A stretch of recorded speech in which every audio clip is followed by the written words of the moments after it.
अस्सलाम वालेकुम नाज़रीन, आपको मैं अपने चैनल फूल और खुशबू में खुश आमदीद कहती हूँ। नाज़रीन, आज की इस वीडियो में मैं आपको बताऊंगी कि वो 5 सूरह मुबारक जिन्हें सफ़र में पढ़ा जाए तो इंसान मालदार खुशहाल हो जाता है। नबी करीम सल्लल्लाहु अलैहि वसल्लम ने इन्हें पढ़ने का क्या तरीका बताया है। तो वीडियो का आगाज करते हैं। दुआओं के मजमूए हसन हसैन के मुताबिक हजूर नबी करीम सल्लल्लाहु अलैहि वसल्लम ने ऐसी 5 सूरह मुबारक के बारे में फरमाया है कि जिन्हें सफ़र के दौरान पढ़ने से इंसान खुशहाल मालदार हो जाता है।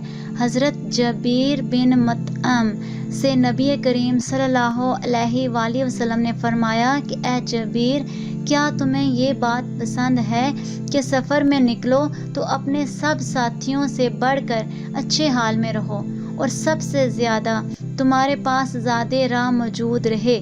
जिस पर हज़रत जबीर ने अर्ज़ किया कि मेरे माँ बाप आप सल्लल्लाहु अलैहि वसल्लम पर कुर्बान हों, मैं ज़रूर ये चाहता हूँ।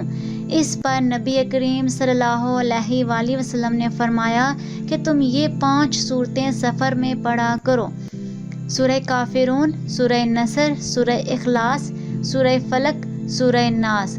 हर सूरत को बिस्मिल्लाहिर्रहमानिर्रहीम से शुरू किया जाए, फिर सूरह नास के बाद भी बिस्मिल्लाहिर्रहमानिर्रहीम पढ़ी जाए। इस तरह 5 सूरतें और 6 मरतबा बिस्मिल्लाहिर्रहमानिर्रहीम पढ़नी है। हज़रत जबीर रहमतुल्लाह अलैह का बयान है कि मैं गनी और ज़्यादा माल वाला था।